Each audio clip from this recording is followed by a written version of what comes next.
My name is Tony Huang. I'm a state representative up in the General Assembly, and more than importantly, I have some wonderful people up here who are representing the advocacy group in regards to trying to get food labeling on GMO products, which are genetically modified organisms that are in our food supply, and to have them labeled has the basis of a community and a consumer's right to know.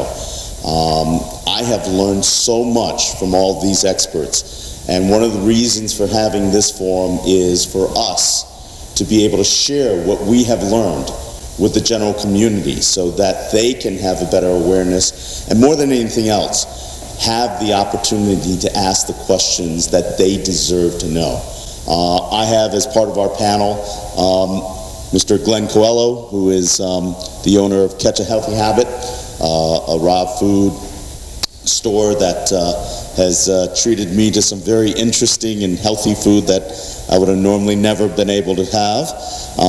And I want to thank him for being a huge advocate and not simply talking about it, but living it every day as a way of a healthy habit. And we have Annalisa Paik, who has been an absolute gem of a consumer advocate in her food guide, healthy food guide product. She has a blog, she has been passionate in the area, she comes from a background of Wall Street, but at the same time, she also speaks from the heart of being a consumer that is passionate about healthy foods and sharing with people, but also as a parent. Having seen her interact and her passion and love for her children, it's another subset of really what labeling GMO is all about, is the fact that we want to be able to ensure that the food supply that we provide for our children are safe, and that we are doing all we can to provide a better and healthier lifestyle for all of our kids. And then we have Tara Cook-Lippman. Tara is very involved in the movement with Jeffrey Smith in the context of being an advocate and a resource of sharing information and answering questions. I mean, Jeffrey Smith, who has been an internationally recognized advocate in the arena of labeling GMO foods and bringing out more information and shining light of what GMO and the politics and the nuances of it. And Tara has been wonderful in that liaison with Jeffrey's office, and saying that if there are questions that we can't answer, and indeed if there are questions we can't answer today, our commitment to all of you and to the public is the fact that let's go find out. Again, it forms the basis for all of us as we ask the question of labeling, is we as a public, as a consumer, has a right to know what we're ingesting, what is part of our food supply. And again, we are that open book of saying that if we have questions, if you have questions that we can't answer, you can reach us through the blog, you can reach us through email. Our philosophy is we'll get the answers for you. Isn't that the best form of democracy? So as I'll stop talking on this issue, I'm going to defer to the experts who are going to bring little snippets of their expertise in bringing out the GMO issue in our public. We're going to start with Glenn, who is going to talk to you about his advocacy, how he grew to be so passionate about it. Yeah, thanks for coming. This is a great site here for events. Got my mind thinking we should do more with this space here. But again, my name is Glenn Coelho. We've been at Catch a Healthy Habit in Fairfield now for a little over 2 years, and a year and a half in West Haven prior to that. So I'm into the nutritional aspect of bringing really, really good, healthy, organic food to people. So our cafe has no concern with GMOs at all. Everything that we use is certified organic. So the situation of GMOs doesn't even come into play at all ever with my personal life or the cafes. But why is this such a concern for me then? It's just that the GMOs are everywhere. They're in almost every food that we're consuming today. It's very hard pressed to go shopping and not have 60% of the food in each aisle, if you're not in the fruit and vegetable aisle, be genetically modified. And we are just talking, and I'm going to use this term already, this is all without our consent. And that's really, at the end of the day, what we should kind of sit on and think about and fester. There's lots of things that are going on without our consent, but right now our energy today is talking about genetically modified organisms, and it's in a lot of stuff. I was out at a bar restaurant last night just watching everybody eat, and I judge, and I sat and I watched a couple and I'll guess at about a 10-year-old boy and maybe a 15-year-old girl sit down to dinner, and every single one of their plates was all genetically modified foods. Whether it's the meat from the feed that the animals are eating, it's all the different ingredients that are going into the reds, the breads that are the rolls of the meat, or it's the soybean oil or the canola oil that all the French fry products and all that stuff were fried in. It's all genetically modified. So this is really, when you break this down, what Tony and the Environmental Committee are doing, this is something that Monsanto, I don't believe, ever thought anybody would step up and really do. And they're doing, and the energy after last Friday in Hartford was a really good feeling. Rep. Roy, who's the chair of this committee, was excited, and I've been around him a couple times and I haven't seen him excited.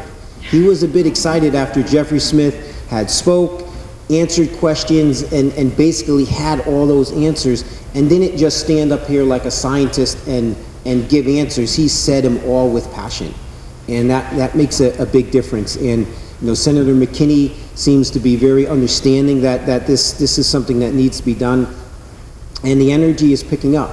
And I just think from a situation of us here, love to have 80 or 90 people here, but there aren't. But those 80 or 90 people can be connected to by you all here if you talk to 4 or 5 people and express the importance of this to happen.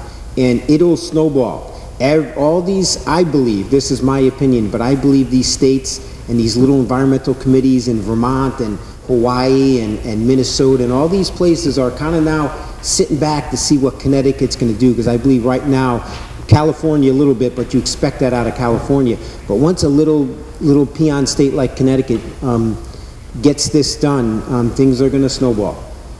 And I think that's going to be really good, and then Monsanto's armor is going to be chinked a little bit. And then once that happens, things will fall into place, because at the end of the day, and I'll pass it on to Annalise after this, but at the end of the day, what wins and loses is your pocketbook or your wallet. And what you choose to buy is inevitably what they're going to, and Tara will talk to this, is what they're going to put on the market. If you go to Europe, Kraft has already figured out, hey, they're not buying GMOs, so we're just going to make this Kraft macaroni and cheese without genetically modified products. They can do it. They don't want to. It's not as profitable for them. It all comes back to the shareholders. But at the end of the day, they can do it. And as soon as we become aware and awake and act, things will happen. So thanks for coming, taking this information in, share it. Yeah. Yeah. I just want to add, I've known Glenn for over 10 years, and for me, it's important for you to share the passion that you've developed over time. Because 10 years ago, I was schooling you on the basketball. You were schooling me on the basketball court, but you weren't as aware and engaged in it. What led to the transformation, for one? The second is, I love this state. It's not so puny. We're doing some great things. So, what led to it for me is just kind of going back to the statement is without our consent.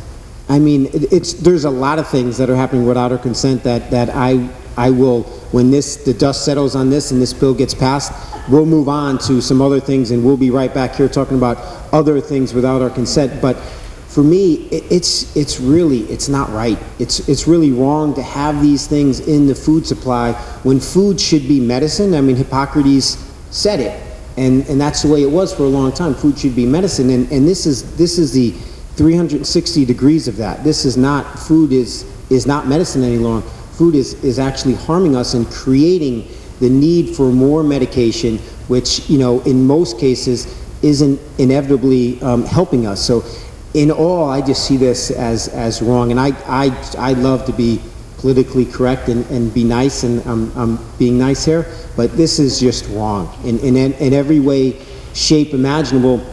for them to put this in. Now, if it was in about 13 products in the aisle with the cereal, okay, we don't all need to be here, but this is in, you know, thousands of products, and it's not labeled. Once it's labeled, it becomes obvious. We can now make a choice, and hey, if you want to, your pocketbook says I need to buy this because I can't buy that, I can't afford this, that's all a choice. But at the end of the day, for us to know this has genetically modified product in it, it's just really, really helpful for the, you know, I don't have any children right now, but for other people who do, and for people individually that want to stay here and be vibrant and be productive, we need good, solid food. And if you're just going to the farmer's market and buying food, you know, again, this is not something to worry about. But see, what happens now, if this doesn't pass and everything Monsanto gets their way in this, it's not just going to be 5 food products. We're going to start talking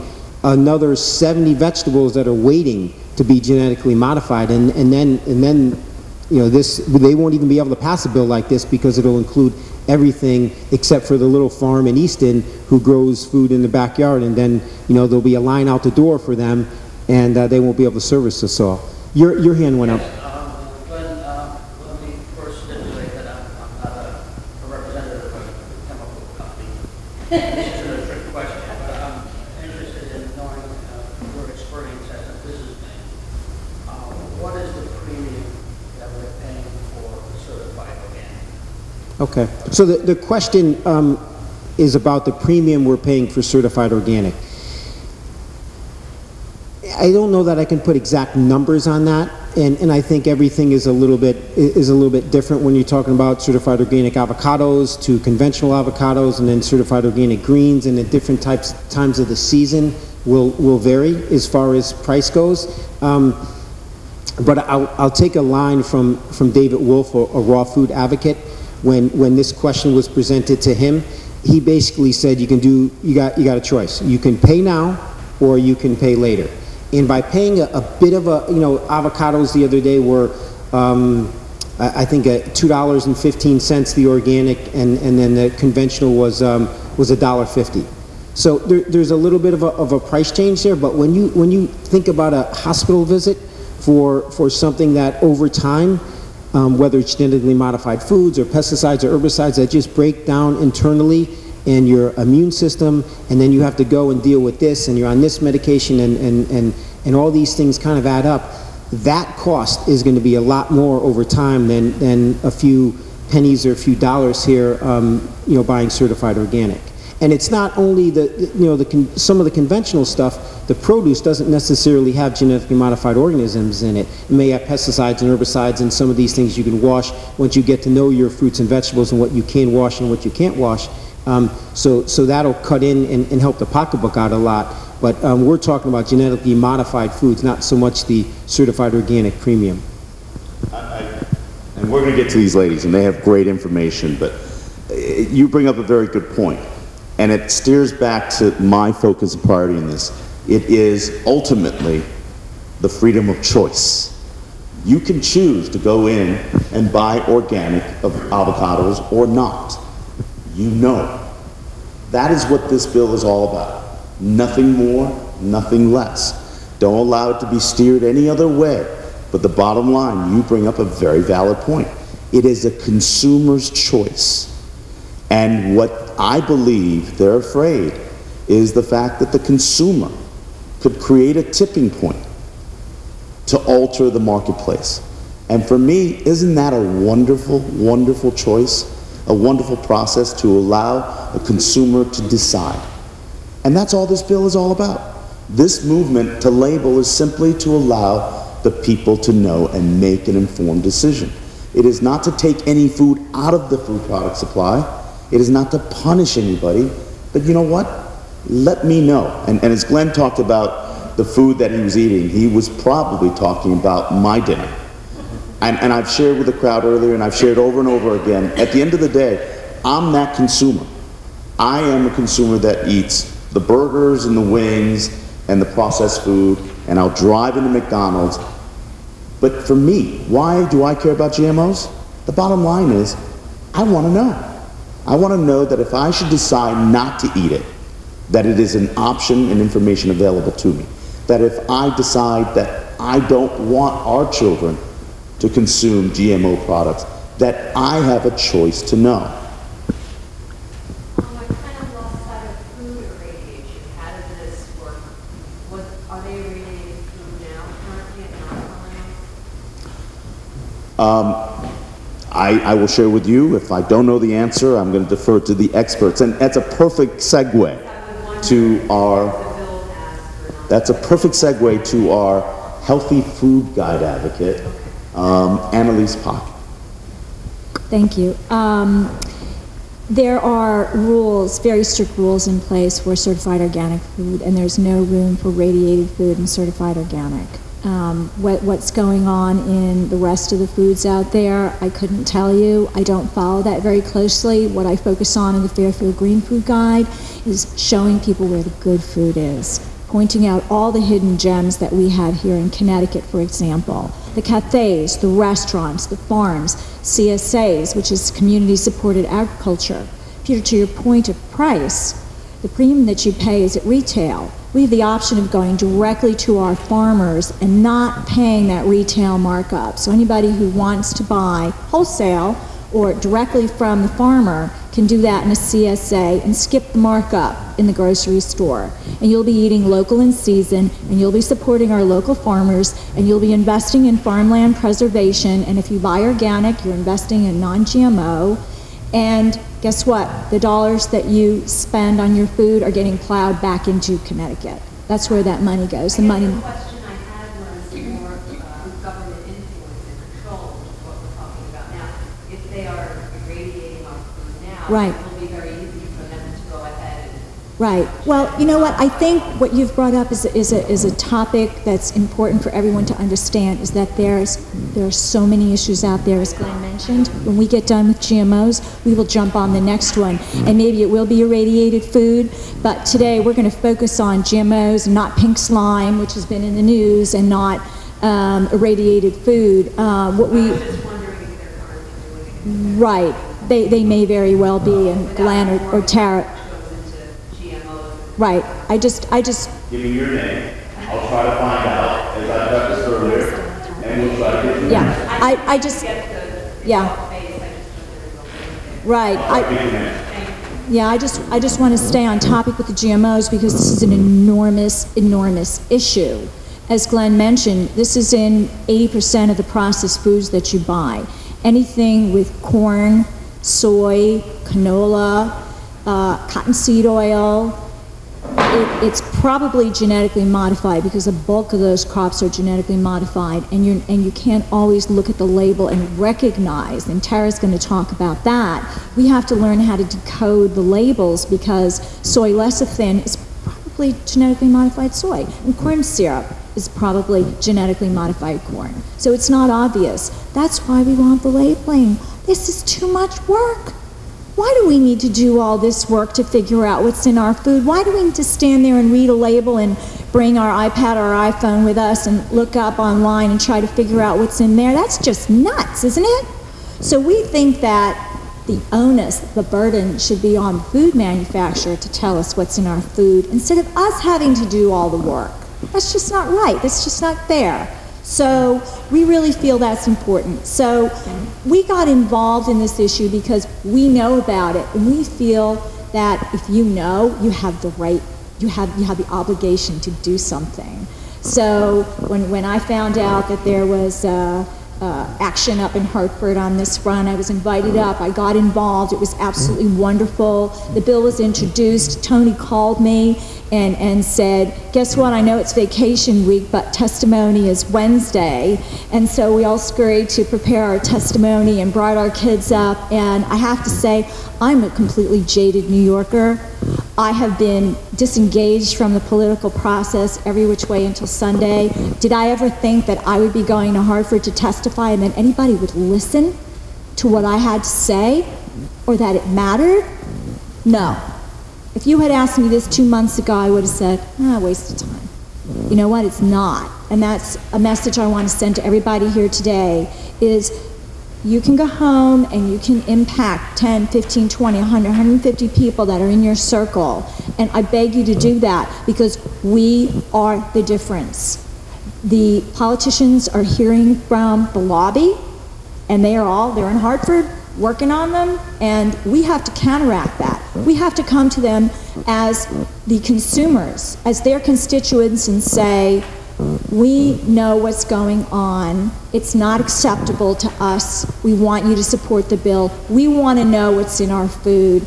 It is the obligation of the food manufacturers to tell us what's in our food. The FDA has failed us. The FDA has allowed a product that is so distinct from its conventional origin that it is patentable. Yet, it has not been tested for safety. That's just not okay. It's really not. It's actually awful. And this has all happened, as Glenn said, without our consent, without anybody knowing, very quietly. And there have been many people on the fringe screaming about this for a long time, and nobody listened to them. But now, with the help of Jeffrey Smith and the Institute for Responsible Technology and the Organic Consumers Association, Food Democracy Now!, Center for Food Safety, all these organizations that continue to put out the information and support campaigns like the one that we've put together, the Right to Know, Connecticut.org, have been absolutely fundamental in moving this forward. So I urge everybody here today to go onto that platform, the Right to Know, Connecticut.org platform, and send a letter to your state senators and representatives, and then urge your friends to do the same thing. I want to back up just for a tiny second and share with you a little bit of the testimony that I prepared when I went up to Hartford, because I have a marketing background, and I was taught to walk into situations assuming people know nothing. You need to do a complete paradigm shift. You need to forget about who you are and what you're doing and everything you know, and make believe you're them. And so I said, okay, if I'm one of these people and I'm living day in and day out and I'm getting a whole lot of noise and I'm hearing maybe some information that isn't true, it's really important for me to give them hard facts. And so the testimony that I gave was full of hard facts that is backed up by scientific study. You can find my testimony and all the supporting documentation on the Connecticut government website that holds all the testimony that was sent in. And I think that maybe of you don't really know what a GMO is, maybe you don't really understand why it wasn't tested for safety. I'm going to go through this really quickly, and then I'm going to hand it over to Tara. Okay. Consumers increasingly want to know where their food comes from and how it's grown. Food labeling provides us with that transparency, enabling informed choices at point of purchase. And we know that we want this. Polls, professional polls, repeatedly show that over 90% of consumers want this labeled. All 15 EU member countries, Japan, Australia, even China, have their food labeled, and we don't have it labeled in the United States of America. And we are the largest producer of GMO foods in the world, and we grow a more diverse group of GMO crops than any other country in the world. Yet they're not labeled here. GMO stands for genetically modified organisms. Their genetic characteristics are purposefully changed through genetic manipulation or modification. Basically, in a laboratory, genes from another plant, an animal, a bacteria, or a virus are forced into the DNA of a conventional plant like corn, soy, canola, to either give them one of two things: resistance to herbicides, so they can spray them with Roundup, and now 2,4-D, which is the next generation, because superweeds have grown on the crops that are being sprayed with Roundup, so they have to go and give them another gene to resist another herbicide, or they produce their own pesticides so that the corn borer, for example, would die when it eats the corn. So more herbicides are being dumped on the crops, and when you eat the corn, the genetically modified corn, you're actually eating the pesticide itself, the Bt toxin. And studies have shown that it now survives in our digestive systems, something that we were told wouldn't happen Whoops. Now this is Roundup. Roundup. Roundup. The Right. one that my wife tells me to put onto the weeds. That's right. Virtually kills everything in sight. That's right. That has to be conveyed to people that this product is Roundup resistant. Right. It's an imagery that people need to grasp onto. Yeah. I'm told that Roundup kills virtually everything in sight. That's right. It will, unless you spray it for years and years on a monoculture, on one crop, on vast swaths of land, thousands of acres of land where you grow one thing, corn or soy. And nature has a way of overcoming. So after a while, the weeds say, we have found a way to adapt to those herbicides. Now you have giant pigweed growing. And the only way they're going to get rid of the giant pigweed is by dumping 2,4-D, the main ingredient in Agent Orange, on it. That's a little shocking. So the promise of GMOs was we're going to feed the world and we are going to use fewer herbicides and pesticides.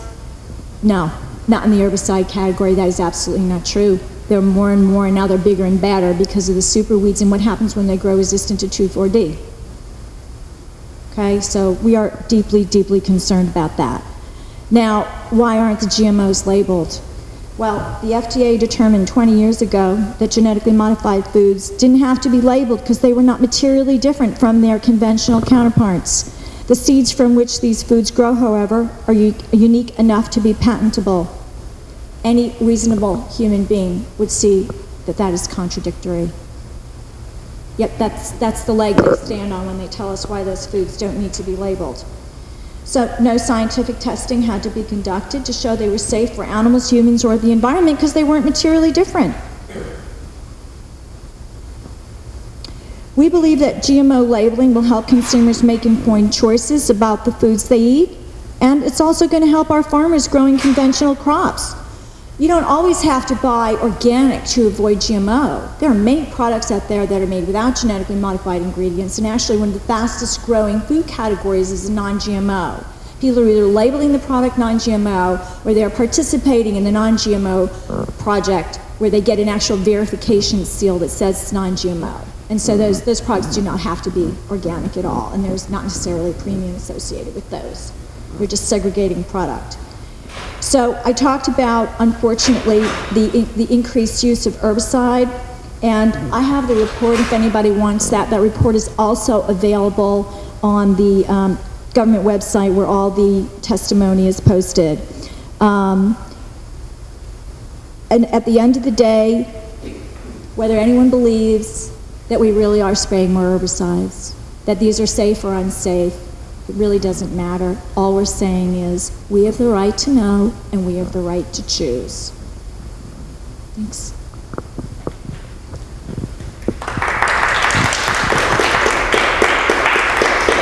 Told you they were great. And now, can you do me a favor and share with the audience your website, the Healthy Food Guide, and should they want any more of the links that you've addressed in this presentation that you have, but give them your website. Absolutely. Okay, fairfieldgreenfoodguide.com. It's 3 years old. We've grown exponentially as the interest in local and sustainable food has grown in our community. You'll find everything on there from farmers markets, farm-to-table restaurants, CSAs, and I am covering this entire issue. If you missed Hartford on Friday, if you want to hear Jeffrey Smith speak, if you want to know what lawmakers spoke in support of the bill and what they said, it is all there. I am following this story very, very closely. I'm deeply, deeply involved in it. I'm deeply involved in the campaign along with Glenn and Tara to have our food labeled. Yes, you are. I'm going to introduce Tara Cook-Lippman. Before I make the introduction and hear her compelling stories, I want to be able to advocate. These are our neighbors. You're talking to neighbors, you're talking to parents, you're talking to community activists. These are not groups of people that are disengaged and distant from you and I. Tara's another example. She is on the healthy food area of our PTA council. in Fairfield.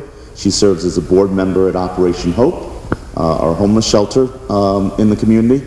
At the end of the day, she is one of our neighbors who have found an interest and a passion in GMO. And what I'd like for Tara to be able to share with the audience is some of the nuances of what Jeffrey has said, the famous 10 minutes that transform people's idea of GMOs, but also be able to share her personal experience, her desire to know from her prosecuting attorney background, to be able to say, you know, sometimes you can't always trust what you see and read. You really have to have that personal accountability. And that's what all three of these wonderful people have done. They have taken personal accountability of themselves, and they want to simply ask, if I'm taking responsibility for myself, let me have that decision to choose. So, Tara? Thank you, Tony. And I actually just want to take a moment to really thank Tony for his involvement in this issue and in trying to get this bill passed, because you should all know that Tony is working really hard for us. And so I want to express my gratitude, because this is so important. That it's not just myself alone. We have a tremendously committed group of legislators, and I will have to give an especial appreciation to Senator John McKinney, who through the persuasive arguments that these colleagues here have provided have really begun to have grown to be more interested in this and be engaged. And you know what? I'm all for everybody wanting to get involved and be recognized, because it's the right thing to do. Thank you. Thank you. So, just to tell you a little bit about myself, I'm a mom of 3 very young children, 4, 6, and 8. And I also am a former prosecuting attorney in New York City, which gives me a little bit of an edge. And I also recently got my certification as a health counselor from this fabulous school, the Institute for Integrative Nutrition. Glenn also went there. Amy Hall, sitting in the audience, also went there. And I just want to share one thing with you that this school says. They say that we can create a ripple effect. And I want to explain that to all of you, because sure, like Glenn said, it would have been fabulous to have 100 people in this room, and there aren't, and that's okay, because I want to ask all of you to create a ripple effect. Please go home and email all your friends, call all your friends, because the only way we're going to get people involved is if they have personal contact with one of you or with someone else that has a passion about GMOs. If you see, I was just talking to Linda Soper in the audience also, and if you see GMO bill somewhere, you're just going to glaze right over it, unless you know someone that's saying to you, listen to me, this is important. So let's create that ripple effect when we leave today. Don't wait, go home immediately and email and call everyone that you care about. Because if you care about them, you don't want them eating GMOs. So basically, as a health counselor, I try to teach people that they need to get back to just eating real food, right? Because there's so much confusing information out there, especially for parents. I really feel for parents who are working so hard to raise healthy children, and we get all this conflicting information constantly. So I really try to simplify it for everybody and just say, if you just stick to real food, learn what real food is and stick to real food, and you'll be okay. So real food is unprocessed. It's the stuff our great-grandparents used to eat. It's vegetables, it's fruit that aren't sprayed with pesticides and herbicides, and it's meat that comes from animals that are outside grazing in the grass in the sunshine all day. That's real food. And GMOs, let me put this very simply, are not real food. You heard Annalisa say how GMOs are created by taking the DNA from bacteria, viruses, other vegetables and from a different kingdom, and inserting those genes into the DNA of a conventional seed and changing that DNA. That's not real. That's science fiction, right? That's just not real.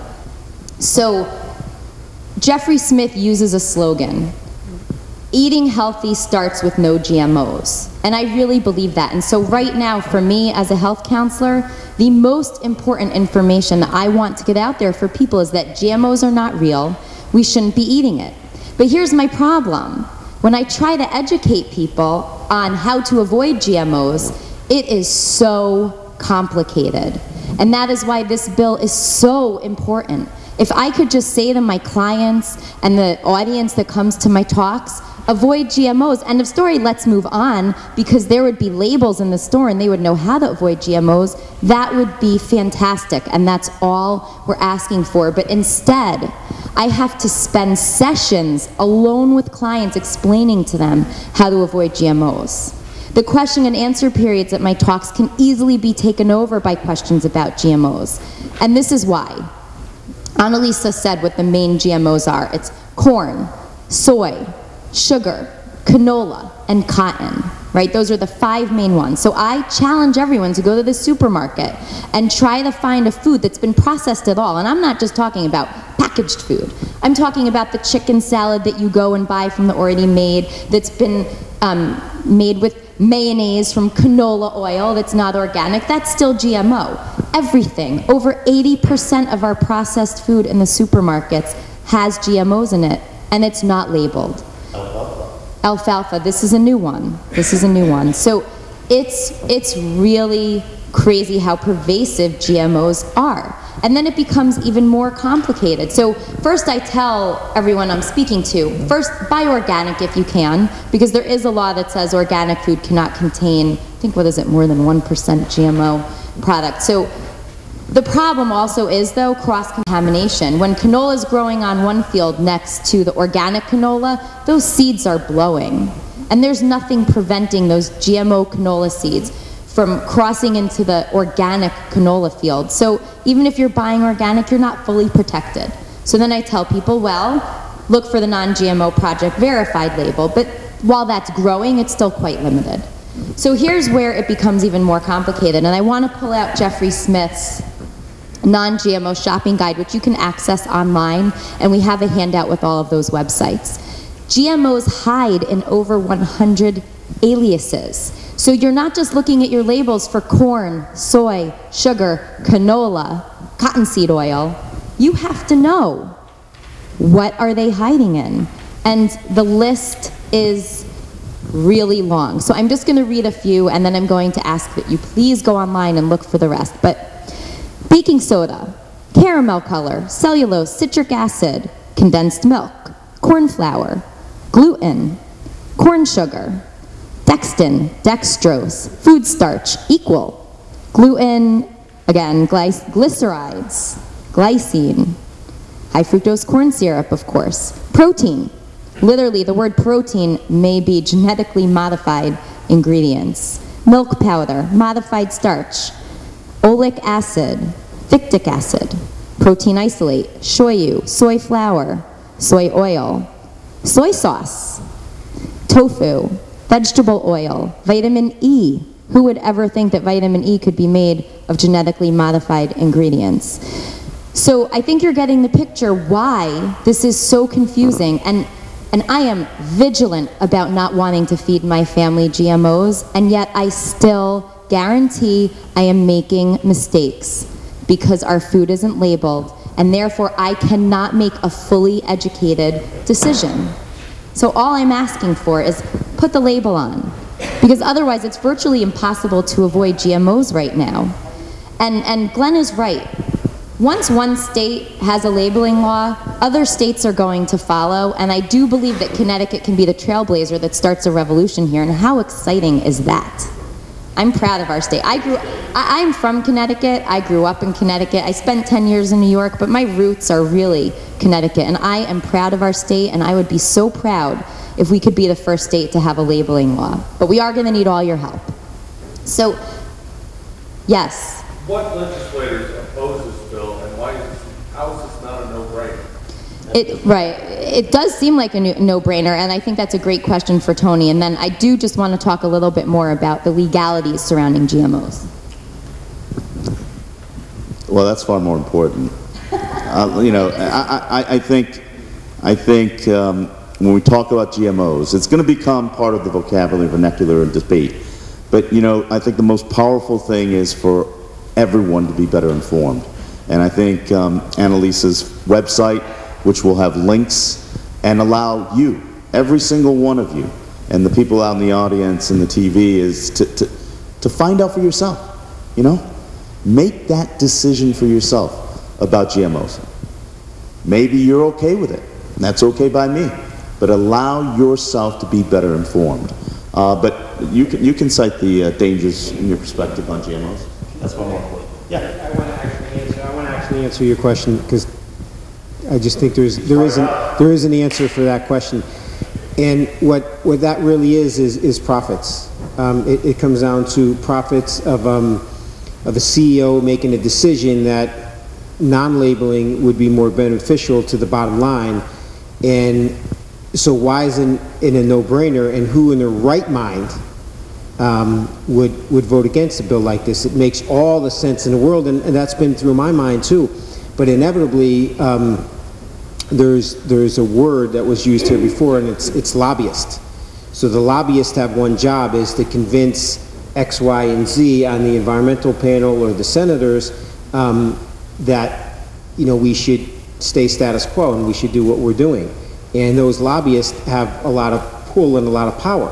So what I did was I went on, and the government actually is very open if you know where to look and you spend a little time figuring it out. But as of the February 12th of 2012, Monsanto had only supported or only given money to one Connecticut representative. That's as of 2012, February 12th. Congressional. Before any of this has really picked up steam.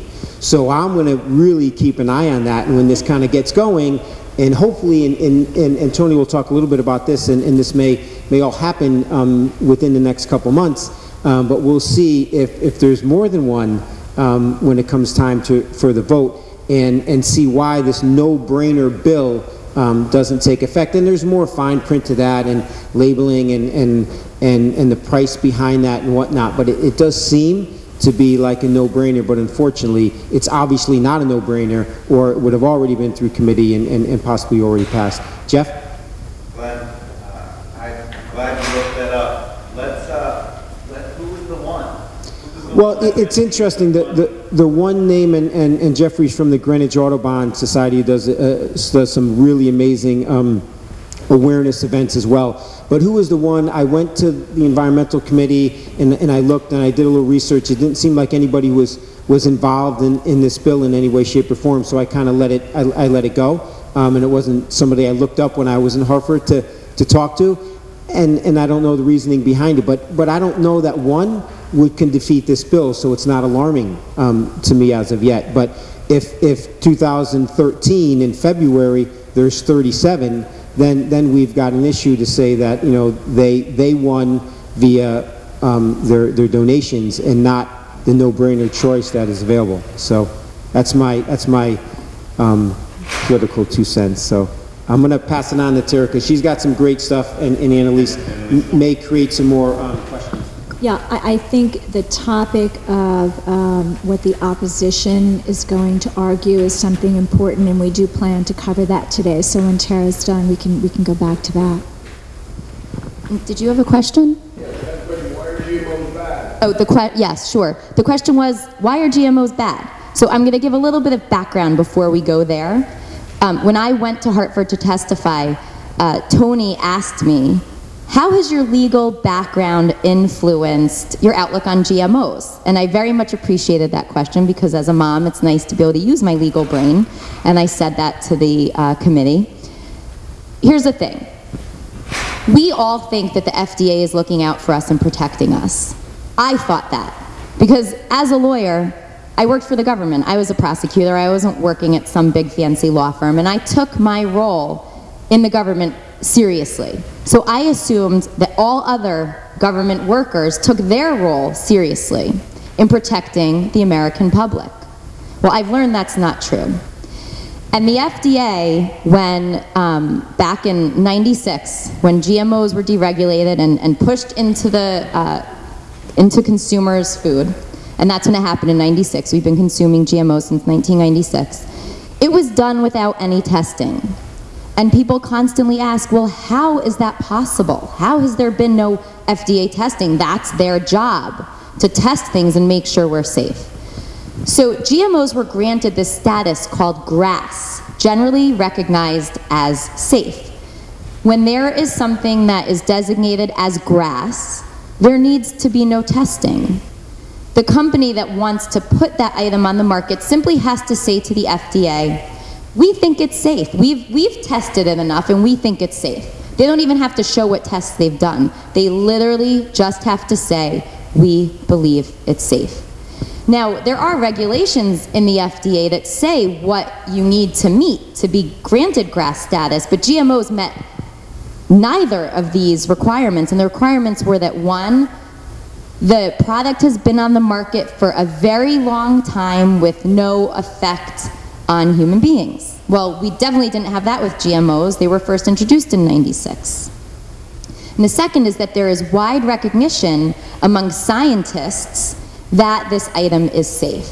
Well, there certainly wasn't that either, because there wasn't that much testing done, and in fact, there were internal documents by FDA scientists that were starting to do tests on GMOs, warning their superiors, saying, wait a second, we need more testing here before this goes out into the public. GMOs are dangerous and we are concerned.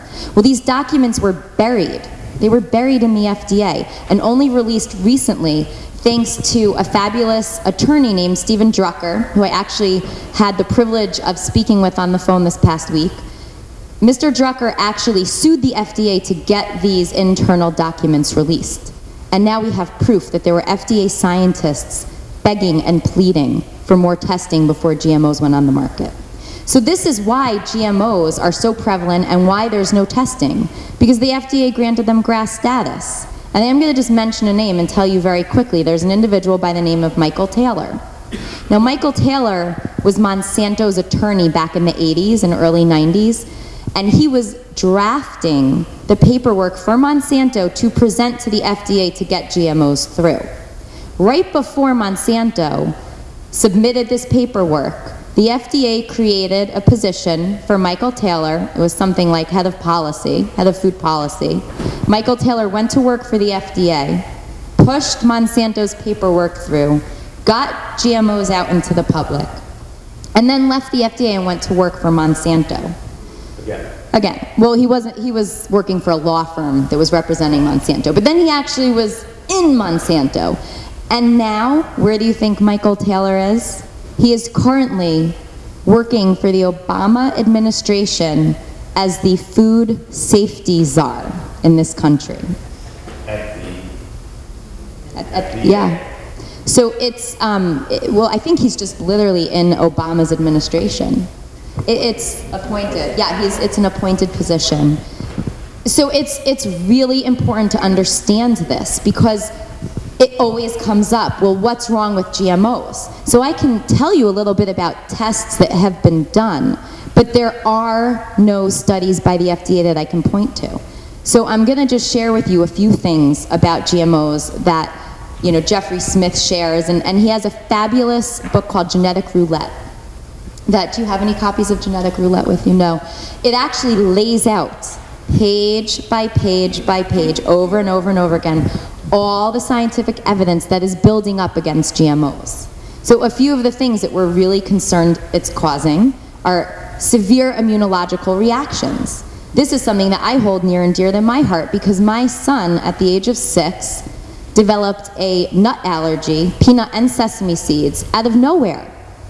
And so have 6 of his friends. It's rampant. Allergies are rampant. And I question all the time, why is this? Now, I'm sure it's a big tangled web, and we have to try to pick apart the web to figure out exactly what is, but I don't think it's that far a leap to say that GMOs are part of it. My son's first reaction actually happened in Glenn's cafe, right in front of Glenn's eyes. He was eating a cashew-based ice cream, and he had eaten nuts his whole life and never had an issue, and then all of a sudden, out of nowhere.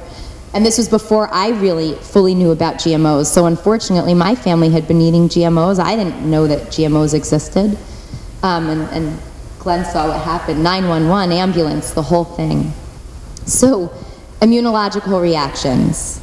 Now, there's also a concern that it's wreaking havoc in our digestive systems. And if you speak to any gastroenterologist, digestive issues are on the rise, and there's no answer as to why. And there's no solution for trying to come up with solving these digestive issues. It's actually believed that the Bt toxin that now survives digestion. It's been proven that it survives digestion. The Bt toxin could be poking little holes in our digestive tract.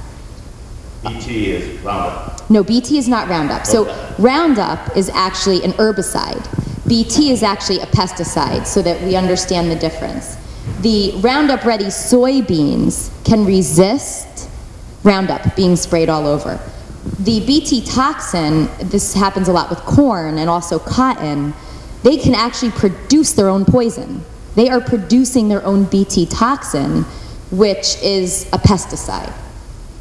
So that's the difference. And this Bt toxin is now surviving digestion. And I just want to tell you, oh, sorry, Jeffrey, did you have, I just actually want to talk about the scientist in Europe, Pustai, who actually did a really great study. And then I'll tell you a little bit about what happened to him. But he did a study where he had genetically modified potatoes, he had regular potatoes, and he had potatoes that were just inserted with a pesticide, but not genetically modified, right? So you understand, genetically modified, regular, pesticides, potatoes, but not genetically modified. And they fed them to rats for 10 days. The only rats that got sick were the genetically modified fed rats. And he sounded off the alarm bells right away, told his superiors, oh my God, we can't allow GMOs to come on the market in Europe because look at what I found, we need a lot more testing. He had gone into this testing thinking he was going to find nothing and that GMOs were safe, but within 10 days he realized how dangerous they were because the only rats that got sick were the ones that ate from the genetically modified potatoes. So he was like a hero for a couple of days, and then he got fired. He was given a gag order not to talk about his findings and dragged through the mud. And then a couple of months later, fortunately, the gag order was lifted and he was able to speak. And it was Pustai being able to come out and speak about his findings that started the movement in Europe to get GMOs labeled. And within 3 months, it was required that GMOs be labeled in Europe. And that was when Kraft and Nestle and all the other mega companies pulled GMOs out of their products in Europe, but left them in America. So I think we should probably open this up to questions now. Linda, did you have? There's a lot of suspicion that GMOs are linked to allergies, digestive issues, immunological issues. In trying to talk to others and defend the position, is there science behind it? And can you point to something that we can say, yeah, you're right here, not rats and potatoes or whatever, but something that's... I've got it. You ask a wonderful question. And again, our hope is for all of you to ask the questions and to look for the answers. And that's the interesting part. Part of the testimony had a Trinity professor who studied dietary medicine come and testify at the last minute. And she had testified and said, you know, as a scientist in this country that treasures academic research freedom, I can't find a single study. I can't find a single scientific study that looks at the implication of GMO foods on diets, on nutritional values, on the after effects. That's got to be startling to me as an individual that's asking questions of saying, there's not been one, there's not been a study in this great country of ours in an issue that is so pervasive in our food supply. That's got to scare you. So then the studies that you talk about in that project, are those studies that were done internationally? Is there Correct. This professor that Tara had mentioned was a UK professor. But the fact of the matter is, you know, one of the treasures of this country is freedom. And freedom of information, freedom of access. We have research reputation that's worldwide.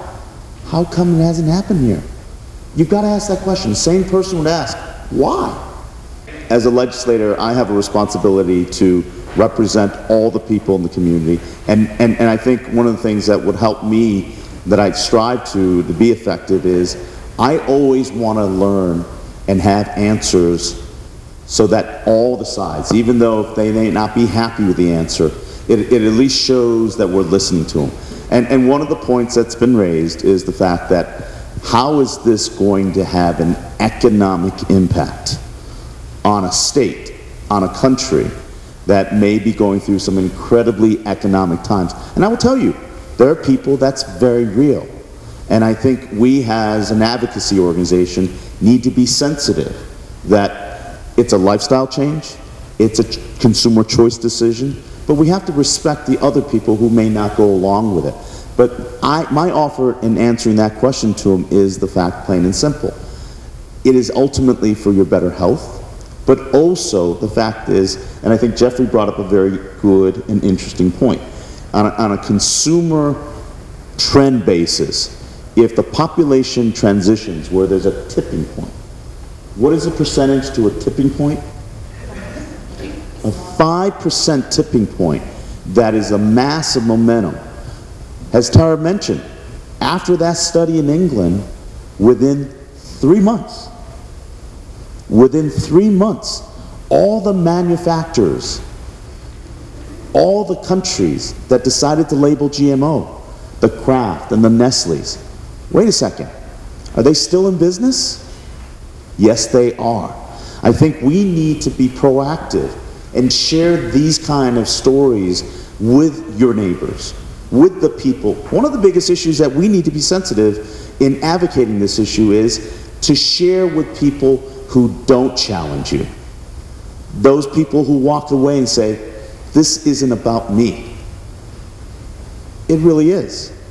And I think you need to share with them the economic considerations and respect that you have for every individual by simply saying, look, every other country, developed country, have labeled GMOs. They are still functional. Kraft has decided to label GMOs in all those countries except here. Are they still in business and viable? That's a point counterpoint. That's one that they're going to raise as a lobby. The second point is, I take great pride in the farmers in our community, and I want to ensure their survival and ensure that they thrive. One of the biggest problems is farmers' initial reaction by their lobby have stated in public testimony that they are against GMOs. Well, taking Tara, Annalise's, and Glenn's perspective, I reached out and talked to farmers. You know what? What a surprise. Farmers themselves, the people who reap what they sow, who work the land and understand that you are what you eat, have all said, you know what? This GMO issue is a concern. This GMO issue is something that I want to learn more about. So that seemed to me that they're not opposed to it, but they'd love to have more information. And isn't that consistent with what we're talking about here? That we need to label and allow people to make that decision. So I'm very much in support of farmers, and I believe that the farmers themselves would be happy to work with this movement. In addition to not just simply organic farmers, but we're talking about farmers like Jones Farms in Shelton. I reached out, I spoke to him yesterday. He was intrigued by it. I'm not putting words in his mouth, but the fact is, we would all want to find out more about this, farmers included. And I think when we present this advocacy, we want to include everybody. We want to include the naysayers. This individual who asked this question ahead and just left, well, if he had heard Annalise's presentation earlier, he would have understood why it was bad. And you know what? I want to congratulate Jeff for going out and speaking with him, but the bottom line is we need that kind of advocacy. We need that kind of advocacy to say the biggest naysayers in the world are the people that we want to be able to spend a few minutes and look them in the eye as a neighbor and as a friend, as a human being, to say, here's my concerns. I'm happy to answer yours.